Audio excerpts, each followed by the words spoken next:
amarga me lastima el corazón. ¿Cómo pudo amarlo tanto a esa mala mujer? 2 más, 4 más, cantineros a luz salió. Una cajita y otra más a mi cuenta, por favor. 2 más, 4 más, cantineros a luz salió. Una cajita y otra más a mi cuenta, por favor.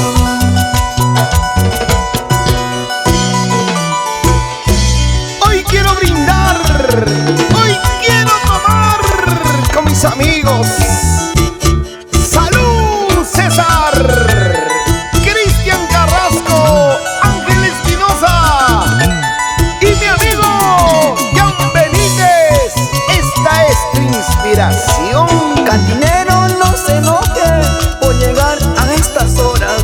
Solo quiero tomar y tomar hasta poder olvidar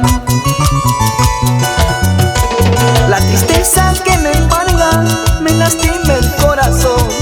¿Cómo pudo amarlo tanto a esa mala mujer?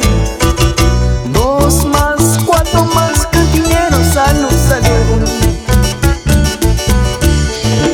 Una cajita y otra más a mi cuenta, por favor. 2 más, 4 más, cantineros a luz salieron. Una cajita y otra más a mi cuenta, por favor. Si por tu culpa estoy tomando, si por tu culpa me emborracho, tenlo presente, chiquita linda, todo todito aquí se paga.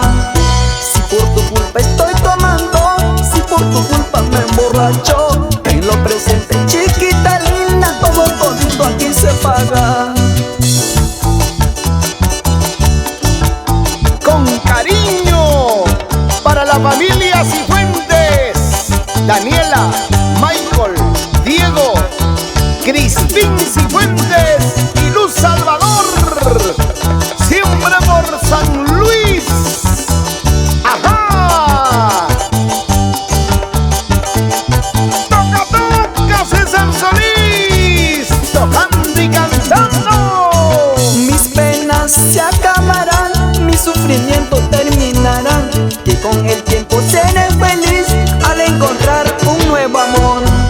Mis penas se acabarán, mi sufrimiento terminará, y con el tiempo seré feliz al encontrar un nuevo amor. ¿Y dónde está Panicita Gurto? ¡Ay! ¡Ah, ahí está!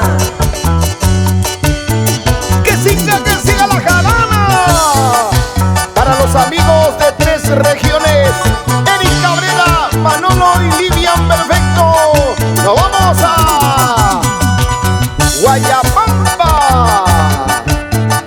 Siempre contigo, César Solís, el hombre que hace feliz a tu vida.